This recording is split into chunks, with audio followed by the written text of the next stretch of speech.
Morning, everybody. Thank you for being here with us today. My name's Katie Earle. I'm the coordinator of the University Express program, and I work for the Erie County Department of Senior Services. We're joined here virtually with Jennifer Johnson from BlueCross BlueShield of Western New York. And as always, we love having her because she's so knowledgeable and a blast to work with. So we appreciate you being on. And I'm just looking here. It looks like we have a lot of regulars, so welcome back. But I do have some new folks, so I'll quickly go through my little spiel. As you heard me say, we are recording this session, so I'll try to post it on our website in the near future. For those of you who are new, you may think you're the only person here in attendance with us today, but as you've heard me say, there are other people. We're just in anonymous participation mode, so only Jennifer and I know everybody who's in here. And you've also joined without your video showing, and you're muted and can't do anything about that. Those are just the settings of our program, so you don't have to worry that you've done anything wrong, because you haven't. If you have any questions or comments as we're going through all this material today, please type those in your Q&A. We'll try to get to as many as we can in the time that we have here this morning. You will access your Q&A panel if you're on a laptop or a desktop, likely on the right-hand side of your screen. It might be up now, or you might just have to hit that little arrow or caret to expand it. You'll see the text box, and you can send your questions right to me. If you're not seeing that, if you look at the lower right-hand corner of your WebEx screen, you should see a box with a question mark that says Q&A. You can click on that. And last but not least, if you're on a tablet or smartphone, poke or touch your screen. That will bring up your control panel. You'll see a circle with 3 dots, and there's your Q&A. So we hope you participate and hope you get all your questions answered. So I'd like to thank the sponsors of our program, which is my Department of Senior Services, BlueCross BlueShield of Western New York, Excelsior Orthopedics, and Wegmans for everything they do to make the program possible. And Senior Services is here. If you have questions about anything, or even if you don't know what your questions are, please give us a call. We'll help you out as best we can. We're 858-8526. All right, on to Jennifer. Jennifer Johnson has been the Health Promotion Coordinator for Government Programs at BlueCross BlueShield of Western New York since 2009. For 20 years, she has worked with older adults in Medicare Advantage plans, and a graduate of Canisius College. She is a certified fitness instructor and a certified nutrition and wellness consultant specializing in fitness and wellness for older adults. She lives in Hamburg with her husband and 5-year-old son, who's older now, and she is a voracious reader and enjoys running, yoga, and cooking. Jennifer, thank you for being here. It's all yours. Thank you. He is still 5, and the aforementioned 5-year-old is downstairs doing virtual kindergarten. So hopefully he will not bust in and interrupt us. But he's got parental and grandparental supervision down there, so hopefully we'll be okay. For today's program, we're going to talk about breaking the sugar habit. And for those of you who logged on a little early today, you might have heard Katie and I chatting. And when this program is not coincidentally named. So sugar is really a habit that a lot of us fall into for a lot of reasons. And so we'll talk today about the habit that we fall into of consuming a lot of sugar. We'll talk about how food manufacturers support that habit. And we'll talk about how sugar for some people can really be more of an addiction. And we'll talk about how to break that habit, how to be a little more mindful about the sugar that we do consume, and how we can cut back. So we'll start out, this is just a little overview of what we'll go over today. We'll talk about why do we crave sugar, a little sugar science. So we'll go back to high school biology, chemistry for a couple minutes. Some statistics and guidelines, consequences of sugar overconsumption, sources of sugar, so where do we find it in our diets and in the grocery store, and then how do we make changes? Cursor, where are you? There we go. So why do we crave sugar? Our craving for sugar is biological. So if you ever feel like you really can't control your sugar habit, or you feel this overwhelming craving, there's really a lot of truth to that. We're born with an innate taste for sugar. For moms who nurse babies, mom's milk is loaded with sugar. It's loaded with carbohydrates and has a sweetness to it. So babies are right from day one, babies are drawn to that sweet taste. And that gives them a desire for mom's milk. So when they're hungry, that's what they want. They're looking for that sweetness, that taste. And so we learn from our very first days that when we taste something sweet, there's going to be some calories there, okay?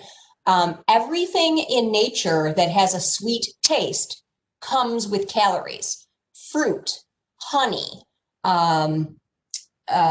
even a lot of vegetables and grains have an underlying sweet taste, or a predominantly sweet taste in the case of honey and fruit. When we taste something sweet, our body knows sweetness equals calories. Calories equal energy. So the word calorie really gets a bad rap. It really has a negative connotation. But in biological terms, calories are good, because calories mean energy, and energy means life. It means that we have the fuel to do the things that we need to do to support life. So calories are a good thing. Now, if you'll travel back with me to our hunter-gatherer times, sugar was rare, okay? Before the invention of farming, we weren't propagating a lot of fruit. We didn't have orchards and tons of trees and fruit everywhere. So when we found fruit in nature, berries or what have you, it was a biological advantage to eat as much of it as we could get our hands on whenever we could find it. Same thing with honey. If you happen to find a tree loaded with honey, you ate as much of it as you could to store up those calories for a later time when fruit or honey or sugar might not be so widely available. So we stored up, our bodies found a way to store those extra calories for times of famine or times of less food, fewer calories. So eating as much sugar as we could when we could get our hands on it was really helpful. If you could do that, that puts you at a greater advantage than your opponent who maybe didn't access that fruit or that honey or that sugar. With the invention of farming, we made sugar much more abundant. We could plant fruit, we could plant berry bushes, we could plant fruit trees, we could keep bees and even better, manage a supply of honey, for example. We learned how to tap maple trees and get that sap and boil it down to make maple syrup. So with the invention of farming, we found a much greater access to sugar, allowing us to keep it in our diet on a much regular, more consistent basis. And now with technology, we have sugar available everywhere all the time. Literally every hour of the day, we have access to sugar 365 days a year. Never in history have we had as much access to sugar as we have now. And we've found ways to make sugar out of just about everything, as you'll see in the next couple of slides here. So sugar science. So we'll go back to our chemistry here. White table sugar. So if you happen to be in your kitchen, you've got a sugar bowl on your table. If you take a look at that sugar that you would use for baking or cooking or putting in your coffee, white table sugar chemically is known as sucrose. Hang on one second for me here, which is C12H22O11. So carbon, hydrogen, oxygen. Sucrose is what we call a disaccharide. So it's actually two simple sugars that are hooked together. So you have monosaccharides and you have disaccharides. So mono, 1, di, 2. So sucrose is made up of fructose and glucose that are stuck together. Fructose and glucose are each monosaccharides. And sucrose, like all other sugars, is a carbohydrate. Okay, all sugars are carbohydrates, but not all carbohydrates are sugars. And sucrose is found in most plants. in lesser or greater quantities, depending on which plants you happen to be talking about. Sucrose is one of many different kinds of sugars. So fructose, one of the monosaccharides that makes up sucrose, we get from fruits and honey. So fructose, think fruit, okay? So fruits and honey contain fructose. Galactose is found in milk and dairy products. Glucose, again, a simple sugar, a monosaccharide, found in honey, fruits, and vegetables. And glucose is our body's preferred form of fuel, okay? So all sugars ultimately break down in our body into glucose. Glucose is one of the simplest sugars, and every single sugar that we eat ultimately breaks down into glucose. Anybody out there who's got diabetes or pre-diabetes, you know a lot about glucose. We'll talk about it more over the next few slides here. Lactose. Lactose is found in milk. For those of you who are lactose intolerant, or if you've heard that phrase before, someone who's lactose intolerant literally cannot digest lactose. So lactose is the sugar found in milk. If you're lactose intolerant, it means that you lack the enzyme that we need to break down and digest lactose. Lactose is another disaccharide. It's made from glucose and galactose. Maltose is a type of sugar that comes from barley. And this one's my favorite, xylose, found in wood or straw. So over the millennia, humans have found a way to turn just about anything into sugar if we try hard enough. So even wood and straw, we've found a way to make into sugar. That's how drawn we are to sugar. That's how badly we crave sugar in our diets. We've even found a way to make it from wood, which is a little bit scary. If you look over here on the right-hand side of the screen, you see the sucrose molecule. So if you remember building these with the little balls and sticks in high school chemistry, you see we've got carbon, hydrogen, oxygen, and this is our sucrose molecule, which is made up of glucose, the glucose ring on one side here, and the fructose ring on the other side, connected by a bond, which creates that disaccharide that we call sucrose. All right, a little bit more background here. All carbohydrates, sugars, and starches break down in our body into glucose. So every single carbohydrate that we consume, no matter where it comes from, whether it comes from milk or fruit or cookies or cake or candy or vegetables, every single carbohydrate ultimately breaks down into glucose. So if you're a person with diabetes or pre-diabetes and you're counting carbohydrates for blood sugar control, that's why. Because all carbs break down into glucose. Some break down more quickly, some break down more slowly. And when you count carbohydrates, that's because you're using that measurement of carbs to determine how quickly or how slowly your blood sugar will rise and then drop. Glucose absorbs into our bloodstream.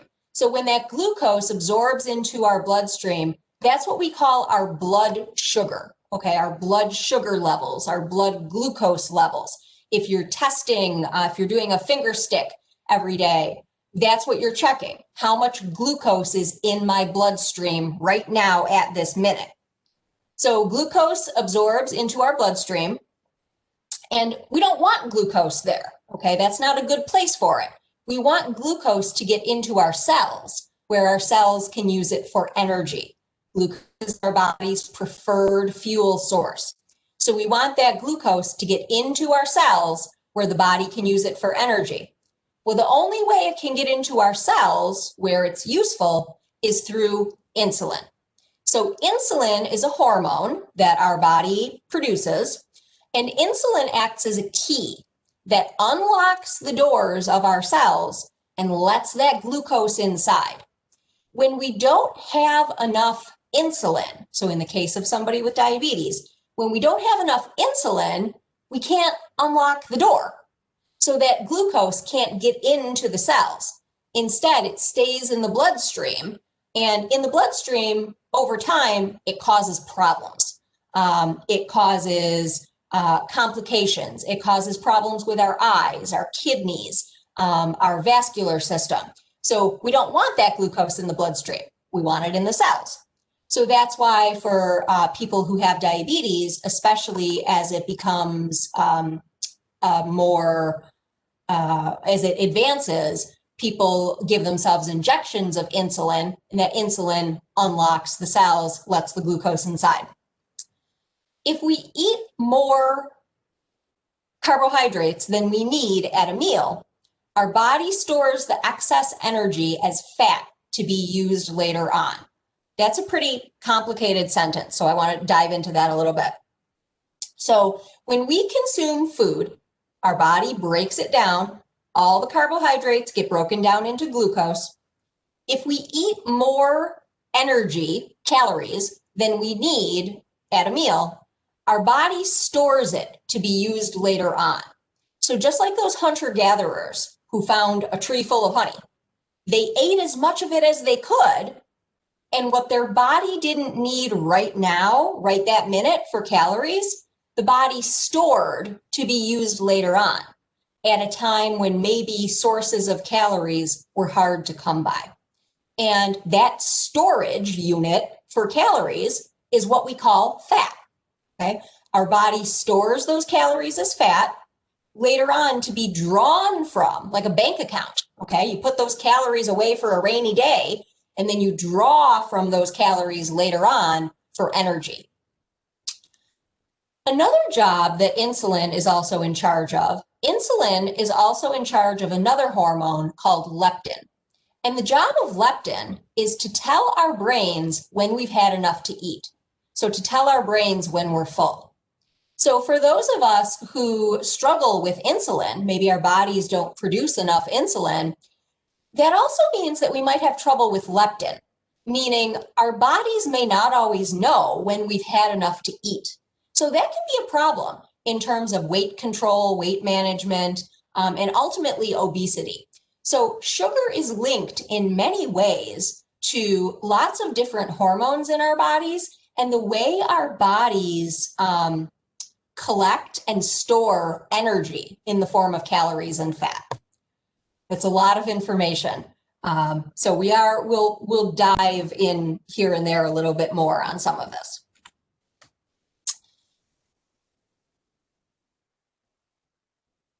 Excuse me. So when we eat sugar, the brain releases hormones called dopamine and serotonin. And those are our mood boosting hormones. So if you're feeling sad and you eat a cookie and then you feel better, that's because sugar releases those feel good mood boosting hormones in our brain. Sugar also stimulates the area of the brain associated with reward. Okay, so what that means is when we eat something containing sugar, our brain feels like we've had a little treat. Okay, something beneficial, something good has happened to us. So we've got the release of these hormones. We also have this feeling of reward or a pleasure or happiness. So eating sugar makes us feel good. It makes us feel better when we feel sad or unhappy. But over time, regular sugar consumption can inhibit dopamine transporters. Those are some big words.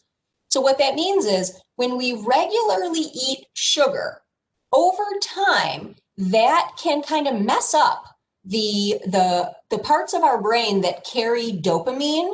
So those feel-good hormones, over time, they become a little sluggish, okay? The transporters that release those feel-good hormones, they grow a little fat and sassy, if you'll pardon the expression there. So over time, as we eat sugar, we become a little deadened to that feeling of pleasure that we get from eating sugar, which means we need more sugar to get the same feeling that a little bit of sugar used to give us. Does that sound familiar to anybody? Okay. So over time, somebody who has a drug addiction, someone who's addicted to alcohol or gambling, where they used to feel good from a little bit, over time, they need more to get that same feeling of pleasure. So many scientists and medical professionals feel that sugar is addictive. It creates those same feelings of dependency, that need to have more and more and more to get those same good feelings. Okay? So sugar can really be a scary substance, especially for some people. It doesn't seem to work in everyone the same way or to the same extent, but neither do other addictive substances. Not everybody who drinks alcohol becomes an alcoholic. We don't know why it happens more to some people than other people, and that's true for sugar as well. I always like this question here. For quite a few decades now, we've relied pretty heavily on artificial sweeteners to give us the sweetness that we crave without the calories that are normally associated with sugars. So artificial sweeteners provide a sweet taste in our mouths without giving us actual calories. Artificial sweeteners cause confusion between the gut and the brain. So if we go back to, one of the earlier slides in your thoughts, when we have that sweet taste, when our sweet taste buds are activated, our brain knows, hey, there's some calories coming, right? So sweet taste equals calories equals energy. Well, in the case of artificial sweeteners, sweet taste equals 0 calories equals 0 energy. That's not how things are supposed to be. Our brain is wired that sweet taste equals calories. So what do you think happens when we have a sweet taste, our sweet taste buds on our tongue are activated, but there's no calories? The brain doesn't know what to do. The brain, which is the heaviest user of those glucose calories, the brain wants those calories. The brain is not going to be denied. So the brain is going to find a way for you to take in those calories no matter what. So when we activate those sweet taste receptors on our tongue, but we don't consume calories, the brain finds a way over the course of the day to make up those missed calories. So a lot of studies have shown that over time, people who consume artificial sweeteners on a regular basis, say a diet soda every day, people who consume artificial sweeteners on a regular basis, over the course of a day or a week or a month, ultimately take in more calories than people who consume one sugar-sweetened soda every day. So even though you're talking about the difference of, say, 100 or 150 calories, the difference between the diet soda and the sugar-sweetened soda, over the course of a day or a week or a month, you're taking in more calories than that 150 that you missed out on by drinking the diet soda instead of the sugar-sweetened soda. Also, you're still getting the sweetness. You're still activating those sweet taste receptors on your tongue. You're not breaking the cycle of sugar. You're not breaking the habit of sugar. You're still getting the sweetness. You're still sending that message to your brain that there's sugar coming. We're not making anything better by consuming those artificial sweeteners. So this includes all the commonly used artificial sweeteners, have all been studied. I can't remember the generic names, but your Sweet and Low, your Equal, Splenda, all of those things. Also, I hate to be the bearer of bad news, early studies, because this isn't an artificial sweetener that we've been using for too long, early studies indicate that our brain reacts the same way to stevia. So even though stevia, we think it's a natural artificial sweetener, if that makes any sense, still we get that sweet taste with no calories. Our bodies seem to react the same way. We need more studies on stevia because it's only been readily available for a few years now, but early studies show that it operates the same way. Okay. Katie, I'm not sure where a good place is to stop for questions. There may be some questions for things that I'll still address as we go on here, but if you want to take a minute and see if there's anything. Yeah, we've had two things that I think would be a good fit for here. One is a comment. It says, I've heard that sweetness in nature usually means this is safe to eat. That's true. So the generally accepted idea is that sweet foods indicate, yes, this is a good thing for me, which is why babies are kind of designed to crave sweet foods, to look for sweet foods through mom's milk. And then the idea that bitter tasting foods are maybe not safe to eat. Now, we know, of course, that that isn't always true.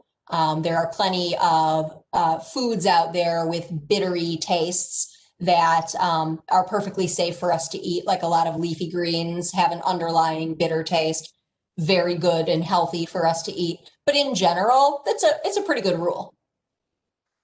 Thank you. And then, yeah, a couple more things we can wait for the end, but we have a person who's wondering if you can please explain the sugar science of D-mannose. D-mannose. That's not a term that I'm familiar with off the top of my head. So if that person wants to share a little more information, maybe we can delve into it a little bit later on, or I can look it up and then we can talk about it. D-mannose. Okay. Okay, so I want to spend a minute here on the difference between natural sugars and added sugars. So sugar exists in nature, obviously. Natural sugars are sugars that we find in foods that are naturally sweet. So fruits, obviously, vegetables. Almost all vegetables have at least a small amount of sugar. Some have more than others, right? Sweet potatoes are going to have more sugar than something like broccoli, but even broccoli and your not so sweet veggies contain sugars as well. Grains, which isn't a place that we normally think of sugars as coming from, but we actually produce a lot of sugars from grains. We produce, manufacturers produce sugars from barley, from rice, so from a lot of different grain sources, and milk. So again, we go back to that concept of lactose and whether or not people can digest it. So we find sugars naturally in a lot of different foods. They're all over the place in nature, as well as honey, maple sap, as we talked about. It's really hard to overeat foods that contain natural sugars, because foods that contain natural sugars also contain other vitamins and nutrients that help to fill us up. So in the case of fruits, veggies, and grains, for example, those all contain fiber. And fiber helps us to feel full and kind of turn off those hunger signals from our body. So it's really hard to eat a lot of fruit or a lot of vegetables, for example. Very frequently, I run into people, especially now with all the keto stuff going on, I run into a lot of people that say things like, I don't eat bananas because bananas have so much sugar. Well, sure, bananas have more sugar than an apple, or bananas have more sugar than maybe some berries or other fruits, but you'd be really hard pressed to eat a whole bunch of bananas. You know, if you ate, probably if you had a banana eating contest, maybe you'd be able to eat 3 or 4 bananas and then you'd be full, because bananas also have a lot of fiber. They're generally pretty good for us. Nobody's saying that you need to eat 12 bananas every day, but the sugar in one banana is going to be preferable to the sugar in a candy bar, for example, which takes us to added sugars. Added sugars are sugars that are added to foods. Seems pretty simple. Mainly processed foods, though you could certainly add sugars to your foods at home in the form of, putting brown sugar on oatmeal or adding sugar to your coffee, for example.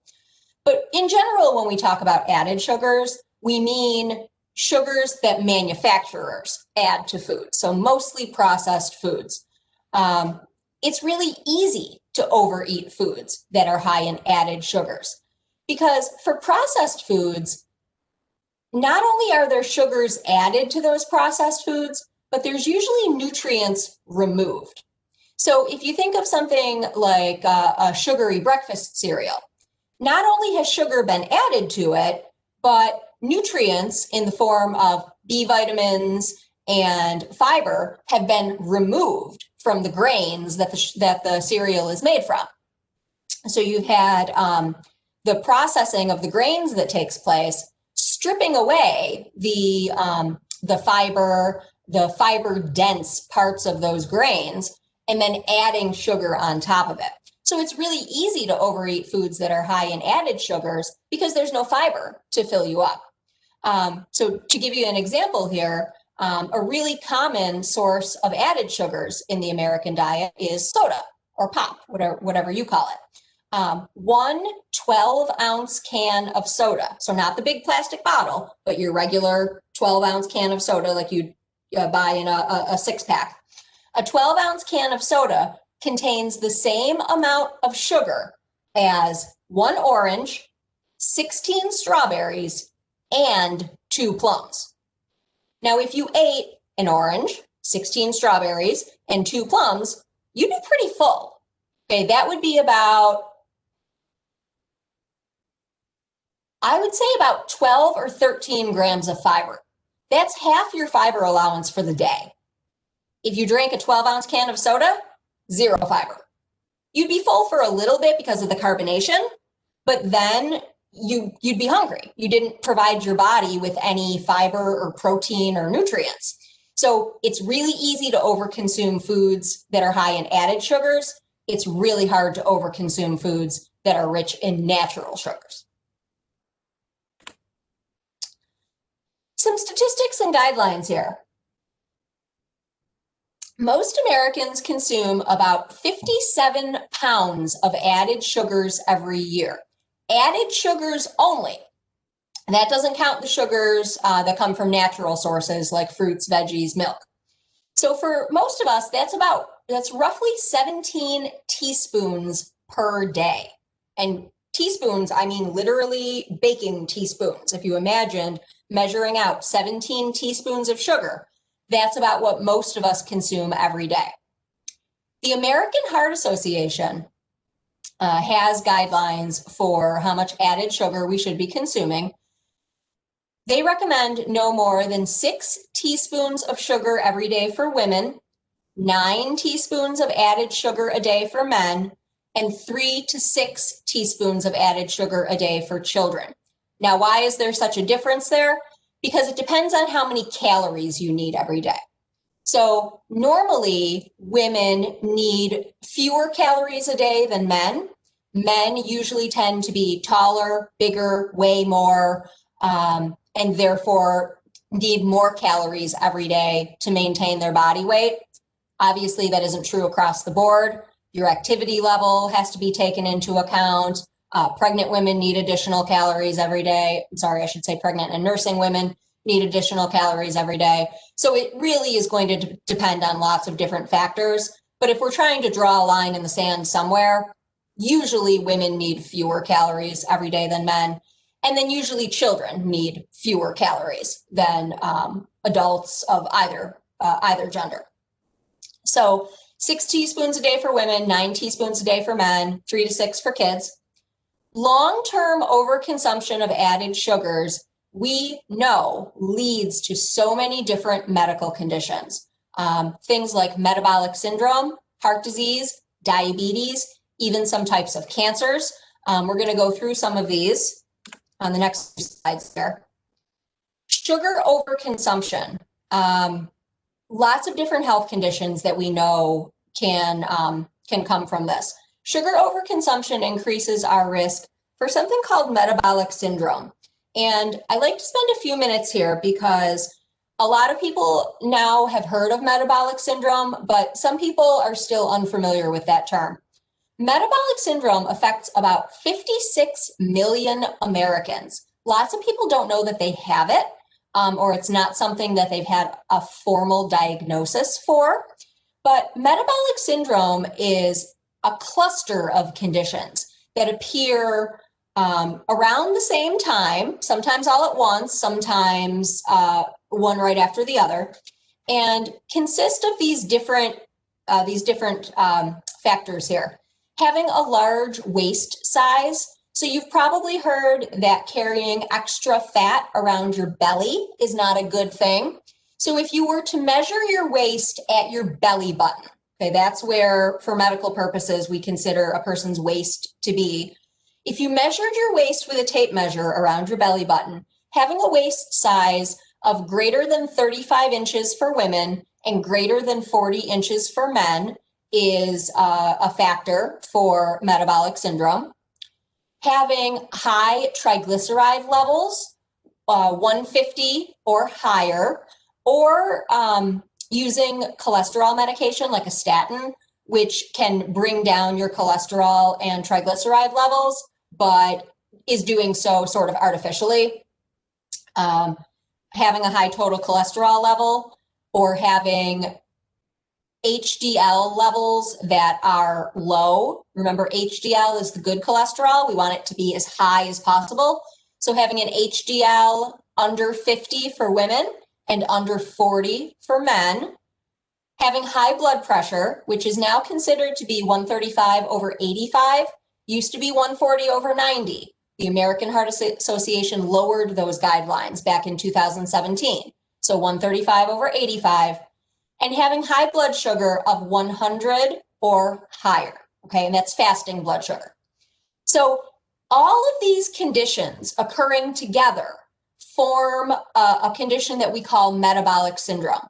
And metabolic syndrome is a precursor to a lot of other medical conditions, including heart disease and diabetes. So you can see here, these are factors that when taken alone might not be a problem, but when taken all together, really put a person at really high risk for heart disease and diabetes. Additionally, sugar overconsumption is linked directly to heart disease, which affects about 16 million Americans, is the #1 leading cause of death for both men and women. Heart disease is not just something that men get. Metabolic syndrome is a strong predictor of heart disease. So for people who have metabolic syndrome, think of that as a warning. Metabolic syndrome is a warning sign that you are going to go on to develop heart disease and or diabetes if we don't take action to bring those numbers down. So for people who have metabolic syndrome, heart disease is a real concern. Sugar over time damages blood vessels. Sugar is abrasive, and over time can damage the inside of our blood vessels, particularly the really tiny ones, what we call the capillaries, that carry blood to the extremities, as well as to the kidneys and to the eyes. Sugar overconsumption over time also causes weight gain or obesity, which increases our risk for heart disease and strains the heart. The more we weigh above our healthy weight, the more we weigh, the harder our heart has to work to pump blood throughout the body. And over time, that damage to the blood vessels from sugar and weight gain can cause high blood pressure, can cause atherosclerosis, which is the formal term for what we call hardening of the arteries. So sugar overconsumption is a real danger when it comes to heart disease. Diabetes. We've really gotten away wisely over the years from linking eating sugar with diabetes. You know, for a long time, we really had the idea that sugar was the driving force behind diabetes. And if you ate too much sugar, you were going to get diabetes, or that if you had diabetes, you had to avoid all sugars. And that is not necessarily the case. We know now that it's carbohydrates in general not just specifically sugar. That's the problem when it comes to diabetes. But sugar itself, since sugar is a carbohydrate that we consume so much of, sugar is still a factor when it comes to diabetes. Diabetes affects about 26 million Americans. That's about 1 in 8 Americans. And overconsumption of sugar leads to what we call insulin resistance. And if you remember my earlier description of insulin being the key that you use to unlock the cells, let the glucose inside, insulin resistance is when your body produces insulin, but your cells don't recognize it. So it's like trying to use the wrong key to unlock the door, like trying to use your car key to unlock the door of your house. So you've got a key, but it's not working. You've got insulin, but it's not unlocking the door. So overconsumption of sugar can lead to insulin resistance. Sugar overconsumption also causes weight gain, generally because it's so easy to overconsume foods that contain foods that are high in added sugars. It's easy to overconsume those calories, which leads to that weight gain. And we know that diabetes increases a person's risk for heart disease. People who have diabetes are much more likely to develop heart disease than people who don't have diabetes. We know also that as countries, societies become wealthier, they begin to consume more sugar. So diabetes is a bigger problem in more developed countries, like the Western countries, including the United States. We know that for every additional 150 calories of sugar that a society has access to, their rates of diabetes increase by about 1%. So while we don't know that that necessarily implies causation, we know that there's a correlation there, because that's true even when we're correcting for factors like income, other health factors, smoking, things like that, still holds true. There's also a lot of research being done into the relationship of other conditions and whether they're linked to sugar overconsumption, like some forms of cancer as well as Alzheimer's disease. For cancer, I'll give you a specific example of breast cancer. There's a lot of studies going on as to whether sugar overconsumption is tied to breast cancer rates. And the answer there is we don't know. We know that breast cancer can be tied to obesity. Now, whether that's obesity caused by sugar overconsumption, that's where we're trying to see if there's a link. So there's a lot of different factors that go into that, and we don't know if we can isolate sugar as the responsible party there, but there's a lot of research being done to see whether there's any relationship or causation there. And with Alzheimer's disease, there seems to be a link between diabetes and Alzheimer's disease, but again, is that related to sugar consumption? We don't know. So the next few decades are going to bring some really interesting answers, I think, that I'm really looking forward to finding out more about this as time goes on. Okay, before we get into where we find sugars, any pertinent questions there? Something you touched on, but we have just somebody wondering, can eating too much sugar cause diabetes? Didn't know if there's anything else you wanted to add. Yeah, we don't know that. No one can say that with certainty at this point. Consuming carbohydrates in excess, any kind of carbohydrates, it doesn't have to be sugar, it can also be starches, but consuming carbohydrates in excess over time can ultimately lead to those consistently elevated blood glucose levels that ultimately develops into diabetes. But we're talking about a lifetime of that. When we talk about diabetes, especially as it relates to carbohydrate overconsumption or obesity, we're talking about type 2 diabetes. which is what we used to call adult onset diabetes.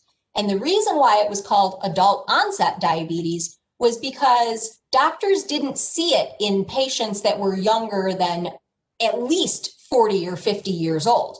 So it's a lifetime of that overconsumption, or I guess half a lifetime of that overconsumption of carbohydrates that ultimately leads to that insulin resistance, that trying to unlock the door with the wrong key. It's not something that happens in the short term. In the short term, our body is really good about releasing the insulin that we need to let that excess glucose into the cells. So it's over time. And because of that, we don't necessarily know that there's a link between sugar specifically and diabetes. We know that there's a link between carbohydrates and diabetes. But if it's sugar specifically at this point, we don't know that. Nobody can say that with certainty yet. There's a correlation, but for anybody who was a researcher or did any sort of scientific or even work with data or marketing surveys, correlation does not imply causation. And so we don't know that for certain. Okay, we have one more question about diabetes. This person's wondering, is diabetes hereditary? Yes, not always. So just because a parent had diabetes does not mean you will get it too. There's a lot of factors that go into it, but one of those factors is heredity or genetics.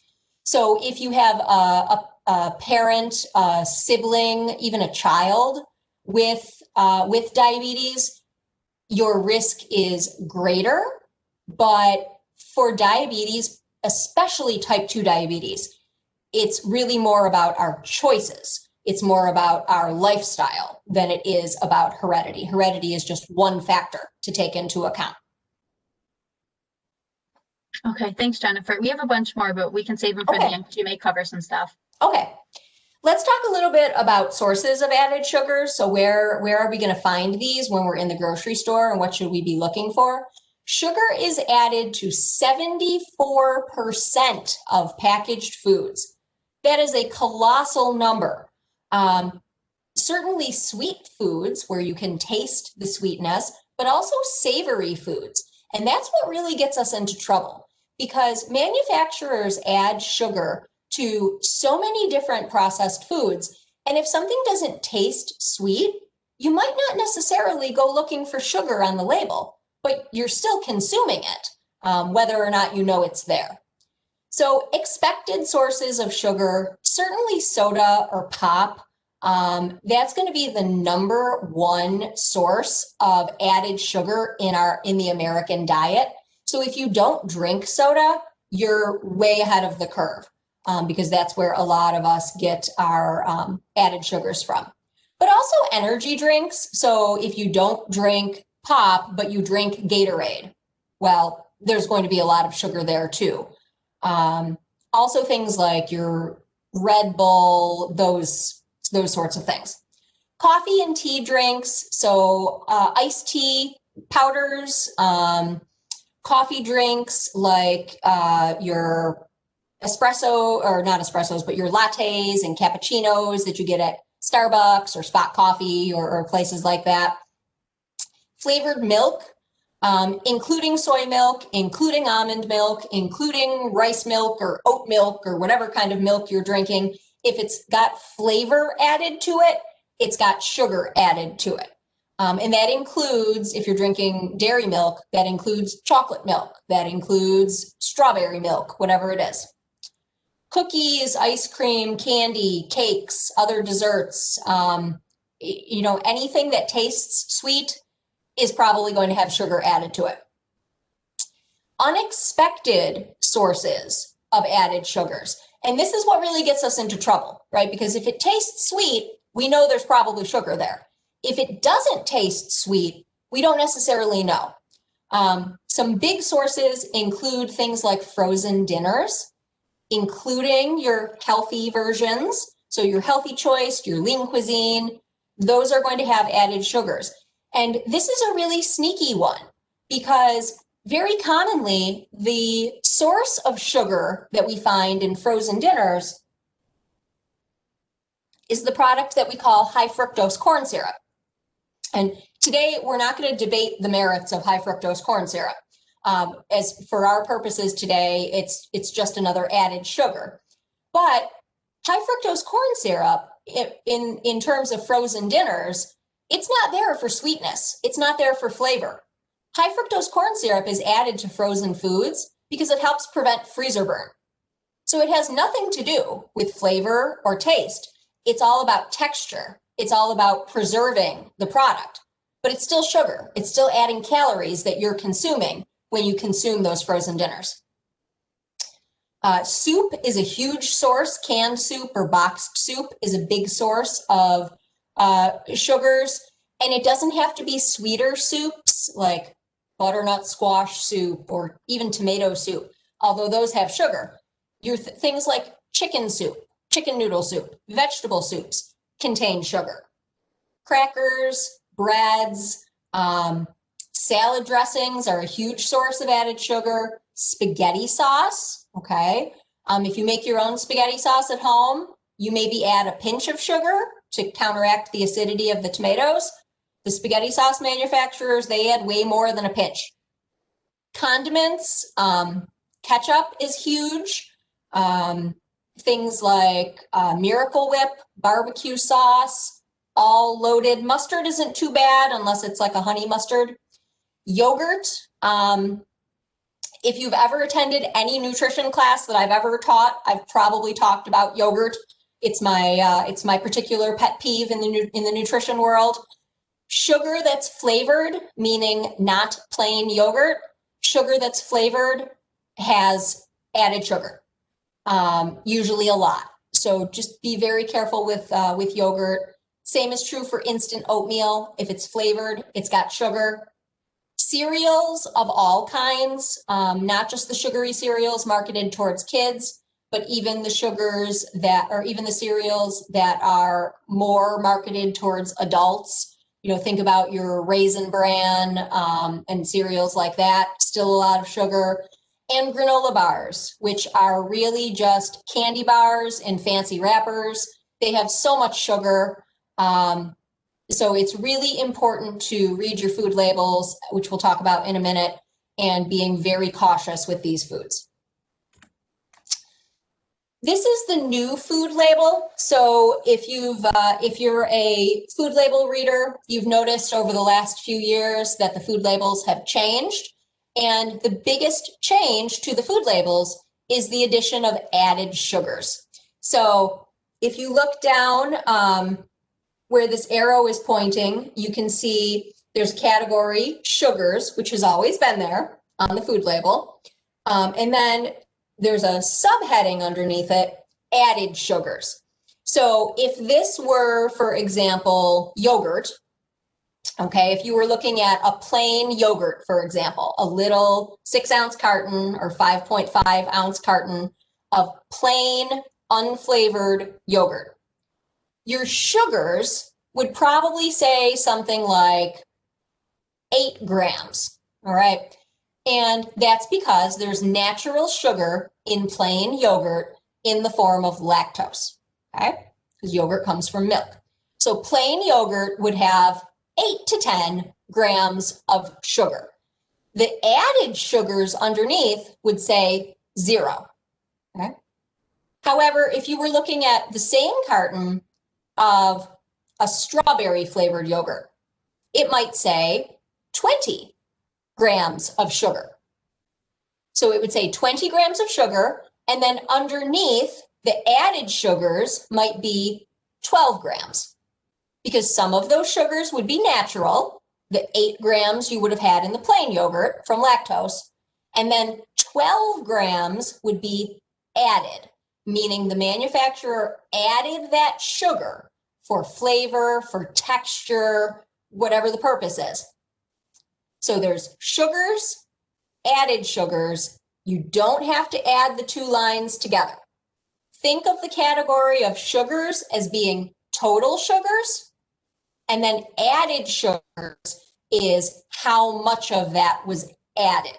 So if you wanted to get natural sugars, you'd take sugars and subtract added sugars to get natural sugars. I hope that makes sense. It's a little bit easier when we're in person and I can write it on the chalkboard or the whiteboard.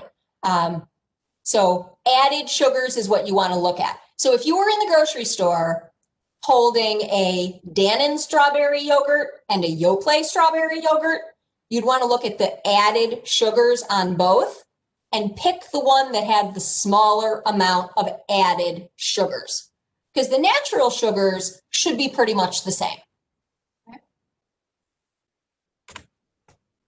All right, so making changes at the grocery store, right? Because this is where most of us are, especially now, this is where most of us are doing our sugar consumption because we're cooking at home.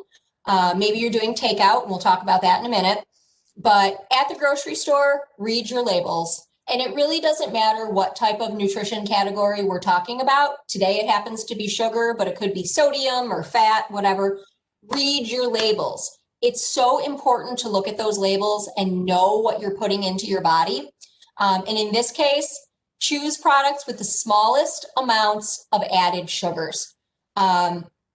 You know, whether that's yogurt or whether that's cereal or whether it's granola bars, look for the smaller amount of added sugars when you're shopping.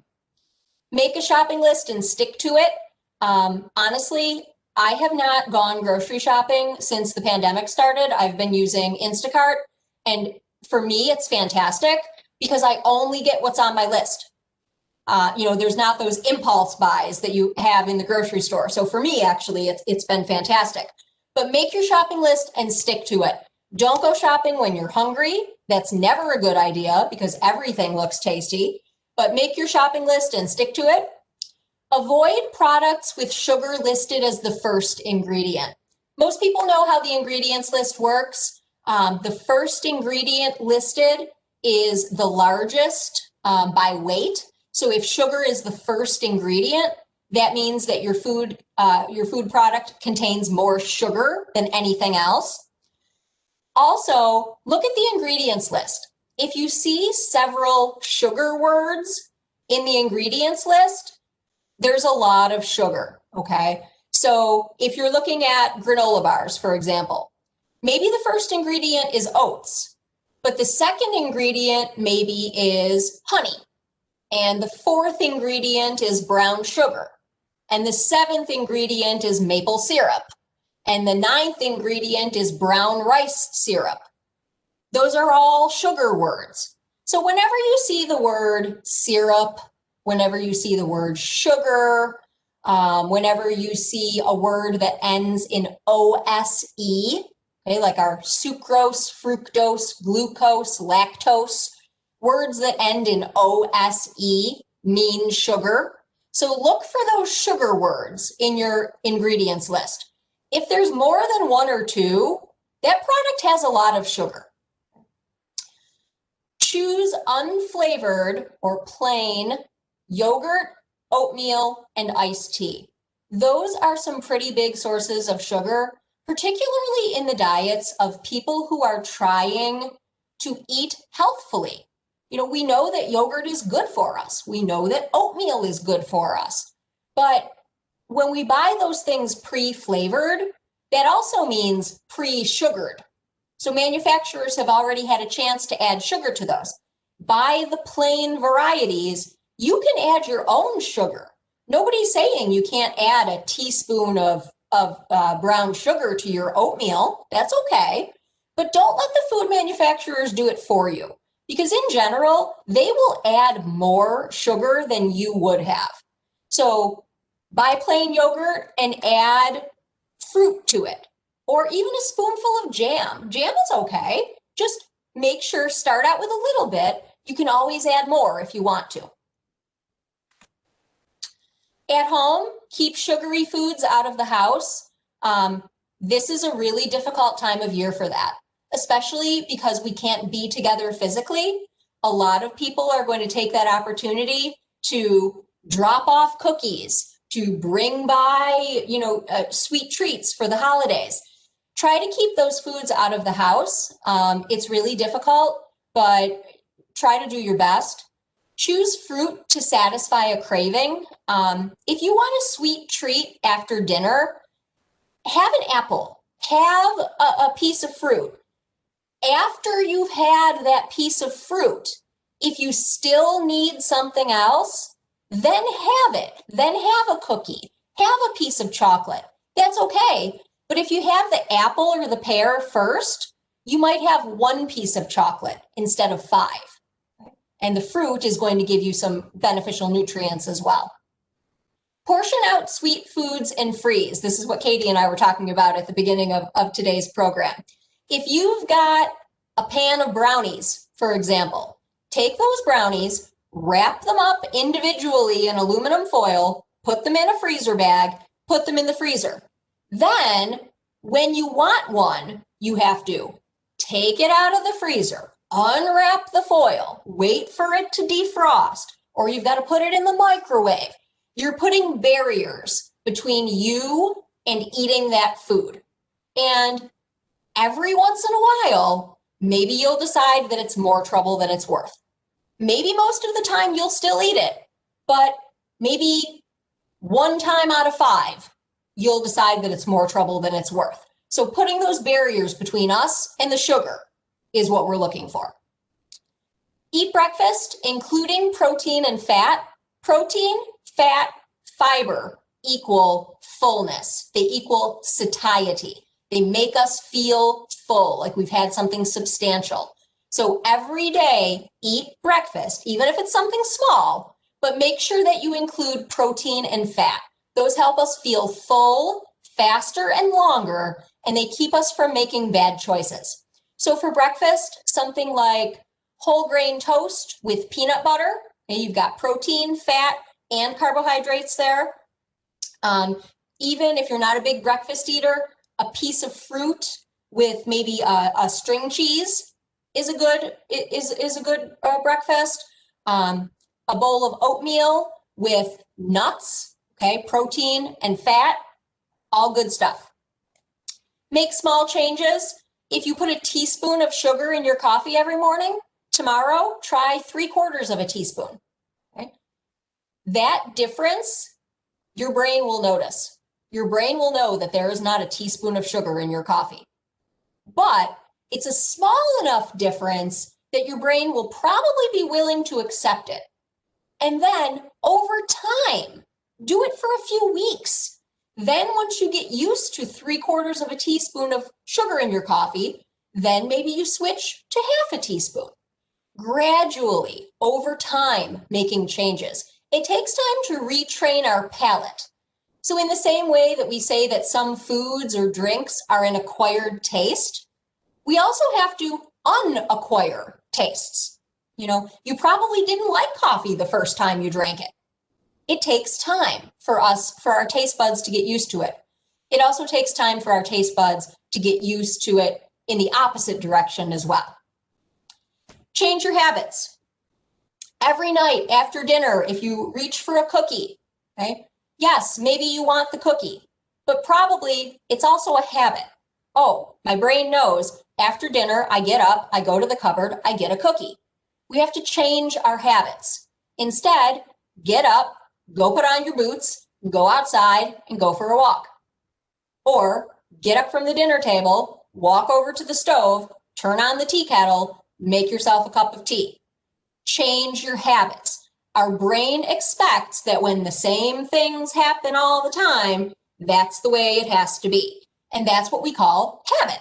So we have to change those habits. If you've ever quit smoking, if you've ever lost weight, if you've ever stopped your fingernails, it's hard work to change ingrained habits, and it takes time. Get enough sleep and exercise to manage stress. When it comes to stress, we want sugar. Sugar helps us feel better. It releases those feel-good hormones. So if we're getting enough sleep and we're getting enough exercise, we can make better decisions. And keep your eye on the prize. If you've ever quit smoking, okay, especially if you've ever worked with a doctor or a counselor to help you quit smoking, this is something that we talk about a lot in addiction. What's the prize? What's the payoff? Why are you doing this? Why do you want to make this change? If you ever quit smoking and a doctor or a counselor told you to, in the place where you keep your cigarettes, put a picture of your family, put a picture of your grandkids, whatever it is, so that every time you went for those cigarettes, you saw that picture. Keep your eye on the prize. Why are you doing this? So maybe in that cupboard where you keep the cookies, maybe you pin up your last lab results from your A1C. Whatever it is that's driving you to want to curb your sugar habit, pin it up there. See it every day so that you remember why you're doing that. What's the prize? When you're away from home, obviously we're away from home a little bit less now, but avoid your triggers. If you know that you can't walk past that bakery without going in and getting something, change the route that you take your walk, or change the route that you drive to your family's house, the route that you drive to the gas station, whatever it is, whatever that trigger is that causes you to stop and get the food or the product with the sugar. Avoid your triggers. Find ways to manage that. If you know that you reach for a cookie or you reach for a sugary drink every time after you're in a stressful situation, put something else in your way. So you complete that stressful situation. Maybe it's that mandatory call to a family member. You feel stressed out by it. You know you're going to go to the cupboard. Avoid that. Make the phone call from a different place. Make it from your car. Make it from outside, but avoid your triggers. Ask for alternatives. If you're getting a coffee drink, you're getting a latte somewhere, and you're getting your pumpkin spice latte, you can tell them, you can say, only put 1 pump of syrup into my coffee, or use half the amount you would normally use. Look for alternatives. How can you cut back on the sugar in some of those products? Keep healthy snacks within reach. You're less likely to make poor decisions if you've got a healthy option available to you. So in your car, in your purse, keep a baggie of almonds. If you're running out the door because you're in a rush to get somewhere, grab a cheese stick out of the refrigerator. Keep healthy snacks nearby so that when you're hungry or you're stressed, you have a good alternative. And carry a water bottle. A lot of times what we call hunger is really thirst. So keeping a water bottle nearby, sipping, when you feel that urge for a sweet treat, drinking some water first. Sometimes that distracts you long enough for the urge to pass. To sum up just a little bit here, we've referred several times to sugar being an addiction. If sugar is an addiction, we have to treat it like one. So if you've ever quit smoking, if you've ever handled any other addiction, you know that means managing 2 things, habits and cravings. So a craving is that feeling, okay? The craving is that having that very strong desire for something, the cigarette, the drink, the sugar, having that feeling, that want or need, and feeling anxious or unsettled when you don't have it or you can't get it. That's craving. So craving is the desire for the sugar. Habit is doing. Habit is the action, doing things the same way over and over and over again. If you were ever a smoker, maybe every time you sat down to make a phone call, you had a cigarette. So what do? You change the habit. Instead of sitting down to make the phone call and taking the cigarette, you make the phone call walking around the house. You make the phone call from a different room. So habit is changing the action. So instead of getting up after dinner and going to the cupboard for the cookie, you get up, you go to the stove, you make a cup of tea. Okay? With any addiction or any desire to change a habit, even if it's not an addiction, you'll have setbacks. Everybody does, and that's perfectly normal. What a setback does not mean is it doesn't mean failure. Okay? Everybody has setbacks. You pick yourself up, you try again. Every day is not going to be perfect. We talked about a lot of changes today at the grocery store, at home, when you're dining out or getting takeout. If changes like this aren't enough for you, consider an organization like Overeaters Anonymous. Many different types of addiction are handled well through the anonymous organizations. Overeaters Anonymous is another example. It helps people to manage those cravings and break those habits. And it works very well for people who have addiction issues with sugar or food as well.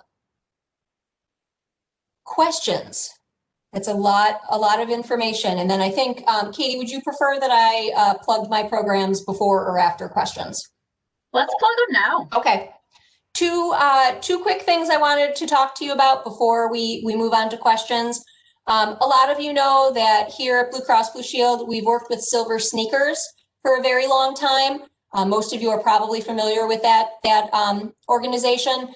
Silver Sneakers right now through the end of December is offering their virtual classes to everyone, regardless of your health plan. They have on-demand fitness classes, videos that you can watch at any time, as well as live classes that you can register for that are available multiple times a day, available on the weekends. If you like that live fitness instructor, available to everybody, regardless of your health plan, regardless of your age, and open to everybody of all fitness levels. So if you never exercise, if you exercise every day, there's a class for you. Available to everybody through December 31st to help people stay healthy through the holidays, especially now that gyms are closed again. Visit silversneakers.com and create a fan account. If you do have Silver Sneakers through your health plan, you can go on to silversneakers.com and create not a fan account, but a regular account. And that will give you access to those programs, not just through December 31st, but all the time.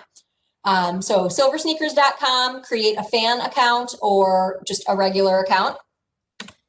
And then last but not least, our Healthy Blue seminars through BlueCross BlueShield. So if you attended any of my programs at a lot of the senior centers or at our BlueCross BlueShield Medicare centers over the last few years, these programs are open to everyone, and now we're doing them virtually.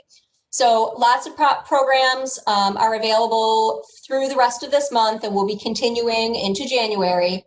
Today, this afternoon, if you don't have anything to do at 1 o'clock, please join us for a program called The Happiness Effect. It's being presented by Silver Sneakers. They'll be talking about perspective, positive attitude, loneliness, social isolation, and things that we can do to improve those, as well as, because it's Silver Sneakers, they'll be talking about physical activity. That's today at 1 o'clock. You do need to go to bcbswny.com/meetings to register, and you need to register so I can send you the link for the program. So if you want to join us for today's program, please, as soon as we're done, go out there and register, and I will send you the link before the program at 1 o'clock. One of my fellow University Express presenters, Rachel Siness, is going to be presenting mindfulness a couple of times this month, and I'll be doing a program on winter safety as well. So again, bcbswny.com/meetings. You do not have to be a member of BlueCross BlueShield to join us. So if you want to join us today or anytime, go out there and check out those programs as well. All right, that's all I've got. Okay, thank you, Jennifer. We have a lot of questions here, so we will try to get through as many as we can before you move on to your next thing. So the first question I'm seeing is, how about coconut sugar? Is that a better substitute? No. In general, sugar is sugar in terms of calories and how it affects our blood sugar levels. Coconut sugar is comes from coconuts. So just as you would extract, just as food manufacturers extract fructose from fruits, if you're, next time you're in the grocery store, and you're in the sugar aisle, especially if you're in the natural section of the grocery store, or you're at Feel Right or someplace like that, take a look at the sugars.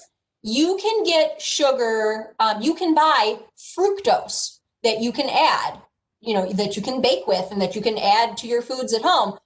Fructose is just sugar extracted from fruit. So coconut sugar is just sugar extracted from coconuts. It isn't any better or worse for you than any other sugar.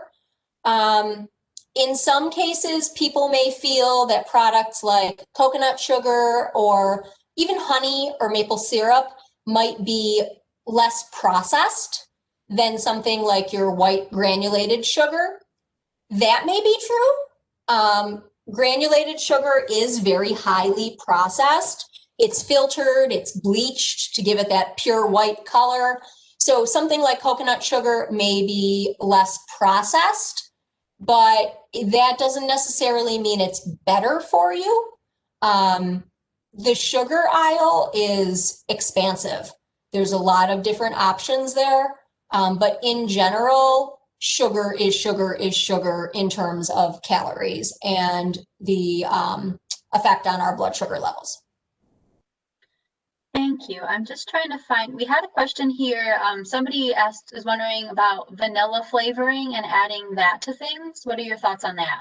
Great question. If you're baking at home, this reminds me of something that I always like to say during this program. If you're baking at home, many recipes contain more sugar than you actually need. You can frequently reduce the amount of sugar in many baked goods recipes by about half before you see any noticeable difference in flavor or texture. But cutting back on sugar, sometimes you do notice a difference in sweetness. So adding something to a recipe like vanilla extract, cinnamon, nutmeg, we associate those flavors with sweet foods. So adding a little bit more of those flavorings tricks our brain into experiencing sweetness. So something like vanilla flavoring, vanilla extract does contain a little bit of sugar, but if you've ever accidentally tasted vanilla extract, you know that it is not sweet. In fact, it tastes pretty gross. So it doesn't add much in the way of sugar, and spices don't add any sugar. So that can be a good way to trick your brain into feeling like you're experiencing more sweetness than you actually are. So that can be a good way to ramp up the sweet experience for yourself without adding more sugar. Yep, great question. Yes, next thing. If you overeat carbs, how many days does it take to balance out back to normal?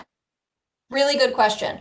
If you do not have diabetes, your body is very good at breaking down carbohydrates. So our body produces insulin in the amount needed to process the amount of carbohydrates we've eaten, okay? So if we eat a lot of carbohydrates, our body releases a lot of insulin to help get all of that glucose into our cells. So it really doesn't take very much time at all.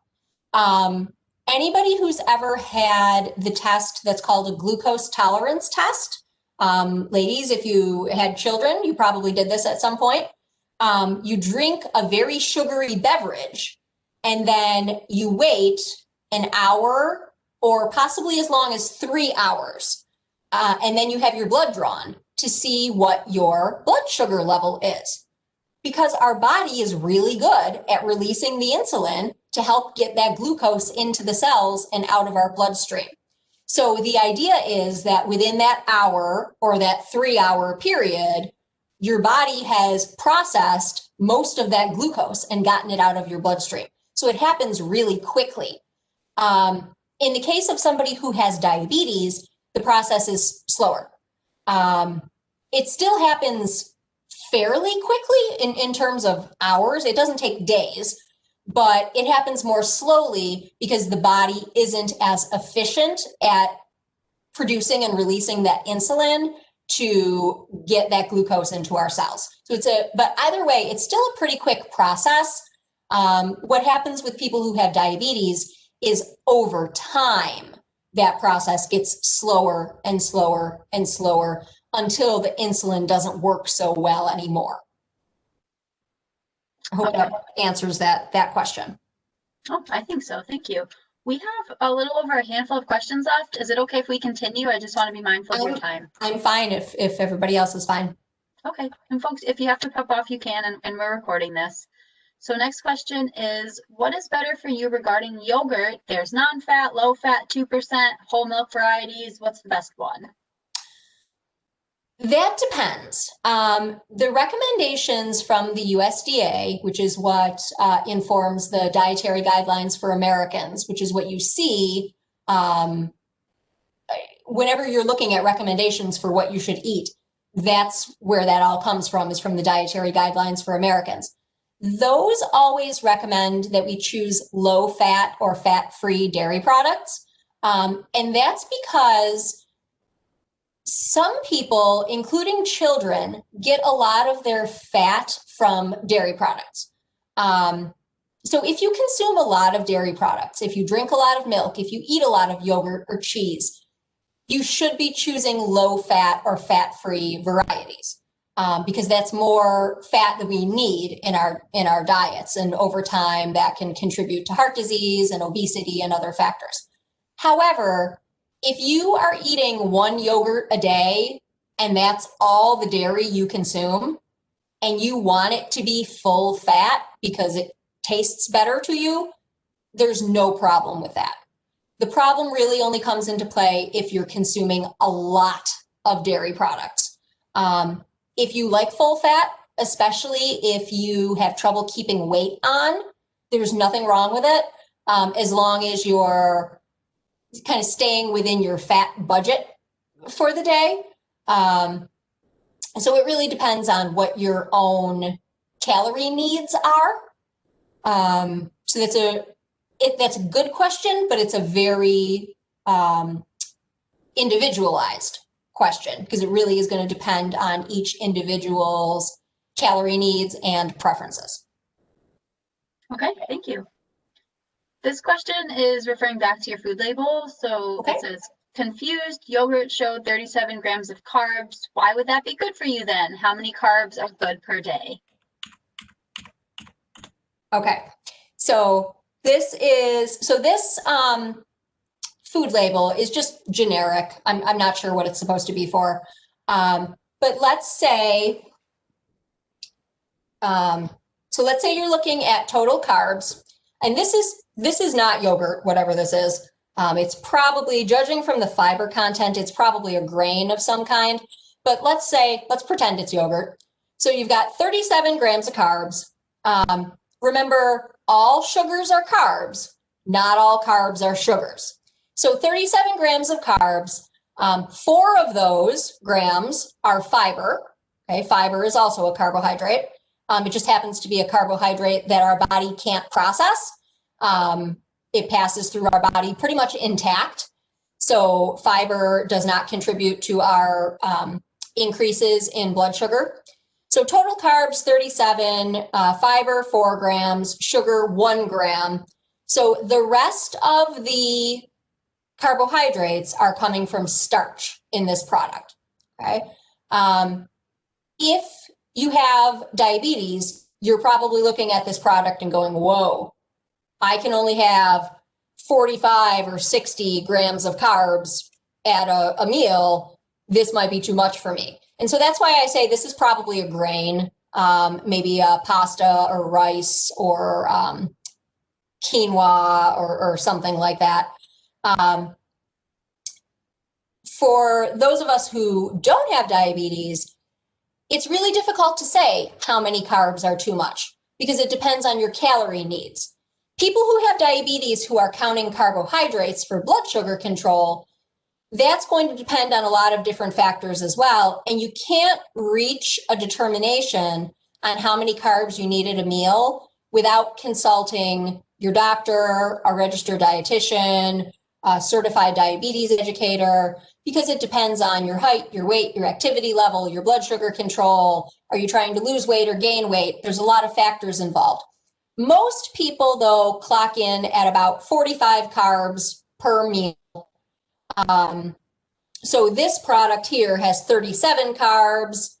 You'd eat this and maybe something else small to get to your, maybe some low carb vegetables or something like that. For everybody else, total carbs are not a big deal.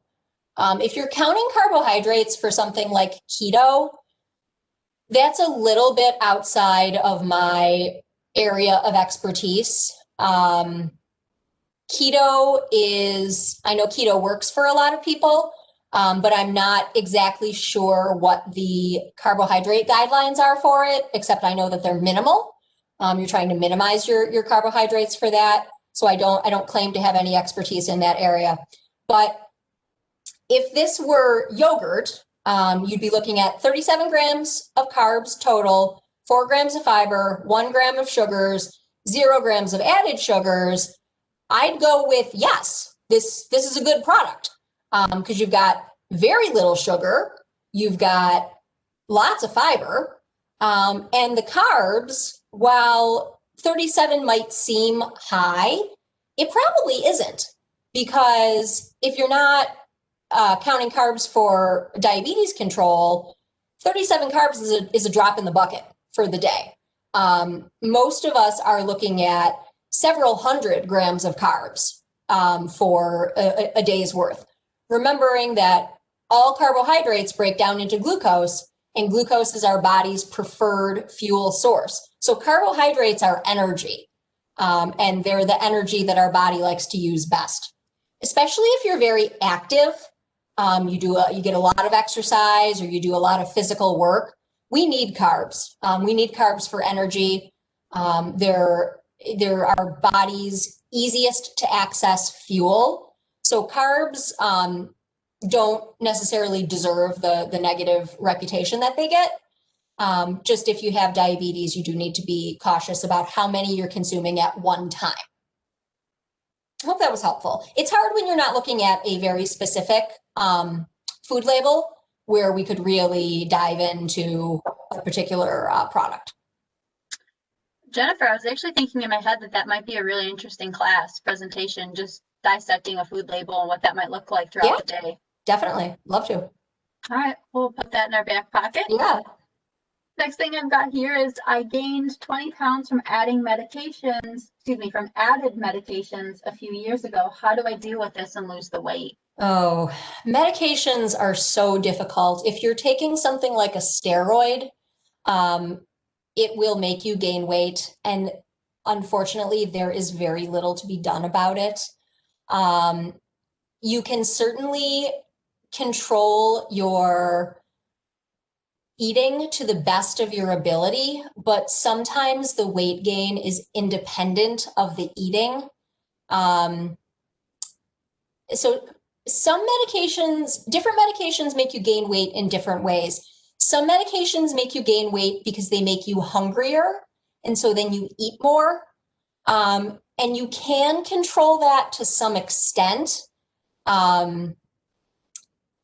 But it's very difficult because the desire for food is external. It's coming from that medication.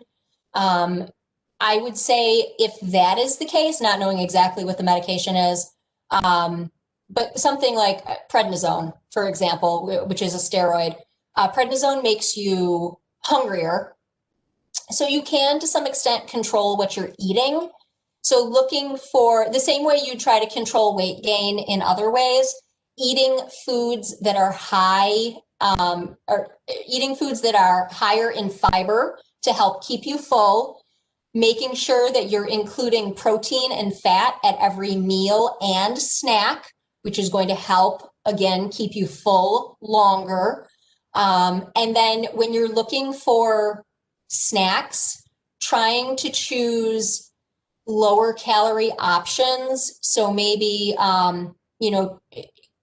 trying to keep fat and protein in there, maybe something like an apple that you dip into peanut butter would be good, rather than something like crackers with peanut butter or a peanut butter sandwich. Instead, looking for lower calorie foods that you can pair with those fats and proteins that will help keep the protein and fat will help keep you full, while the lower calorie foods will keep your overall calorie limit for the day lower. In terms of medications that make you gain weight through bloating and water retention, there's not a lot you can do there. That's just kind of how the medications work, unfortunately. If it's something that is affecting your health in other ways, maybe the added weight is causing your blood pressure to increase or is causing your cholesterol to increase, maybe that's a conversation you could have with your doctor about dosage. Maybe playing with the dosage a little bit in ways that can minimize the weight gain and the adverse health effects while still getting the benefits of the medication. That might be a conversation to have as well. That's a really difficult one. Whoever asked that question, you have my not only sympathy but also empathy, because I took prednisone for some time several years ago and gained quite a bit of weight. So I understand. That's a tough one. Yeah, thank you, Jennifer. Mm-hmm. We have a lot here, but just to be mindful of everyone's time, I'm just going to kind of pick out a couple here. This comment, we thought we were eating healthy, looked at Greek yogurt label, 10 added sugar. Thank you, great presentation. Thank you. I will, if I can just pop in real quick, 10 added sugars for flavored yogurt isn't that bad. There's a lot that are much worse than that. Now, I'd still rather have you choosing plain and adding your own fruit, but 10 added sugars isn't as bad as it could be. I tell you to try to stay no more than 10 added sugars for yogurt. But there's some out there that are much, much worse than that. Thank you, Jennifer. Mm-hmm. We have, does it make a difference what time of day you eat your sugars, even natural sugars? I'm wondering about things like plain yogurt with blueberries and nuts as an evening snack. No, it really doesn't make a difference what time of day you're eating your sugars, unless you have diabetes and you're testing your blood sugar, then that might make a difference. But otherwise, no, it doesn't make a difference. In fact, that example of the yogurt with the berries and the nuts would be a great evening snack, because it would actually be fairly low in sugars, just in general. But also the protein in the nuts and the yogurt will help keep you full so that you're not waking up overnight with an empty belly.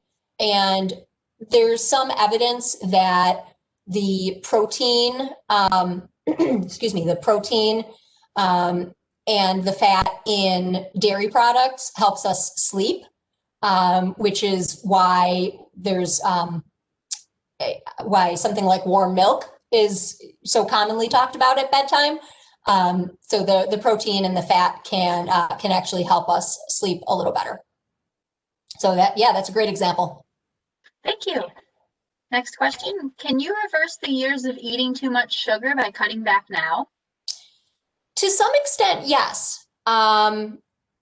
So we can always improve. Now, certainly it's very difficult to reverse 40 or 50 years of damage on our bodies. But remember that our cells are always dying off and coming and building new cells. So even if you're talking about something like damage to blood vessels from years of sugar or years of excess fat in our diets, over time, if we make those changes, over time, some of those cells die off and are replaced with new cells. So you do still have some improvement. So changing our diet at any time can make a difference in our health in terms of blood sugar and cardiovascular health. Yep, great question. Okay, great. Just a couple more things here. Mhm. This person's wondering, does non-fat yogurt have any additives that are not good for you versus low-fat 2% and whole? Good question. Sometimes you'll want to check the ingredients lists. Frequently, what you're going to find added to non-fat and low-fat yogurts are maybe a powdered milk, which is certainly not a problem. The problem with low-fat and fat-free yogurts is that they're going to be thinner because fat adds texture. So removing the fat is going to make the product thinner or runnier. And Americans like really thick yogurt that can stand up on a spoon, almost like pudding. So milk powder will add texture and thickness. But you might also see what we call emulsifiers. And those have a lot of different names. Anything that has the word gum in it, guar gum, locust bean gum, xanthan gum. You'll find those because those act as thickeners as well. Those three aren't so bad. They're considered to be a little bit more natural, although some people may have some digestive issues with them. They can cause gas and bloating. There's two others. There's one called Carrageenan, which a lot of you have probably seen that term if you read food labels, and also another one called polysorbate 80. Those are both emulsifiers that have been shown to affect our GI health. So I do like to recommend that people stay away from those two, but the gums usually aren't too bad. And their only purpose in the yogurts is just to act as a thickener, an emulsifier. So if you're looking for yogurts that don't contain any emulsifiers, you're probably going to need to look in the natural section of the grocery store. Otherwise, you're going to find those in most low-fat and fat-free yogurts, and even some full-fat yogurts, because milk is a natural product. The consistency of yogurt will vary as the milk varies. And manufacturers can't really handle that level of variance. They need their product to be consistent all the time.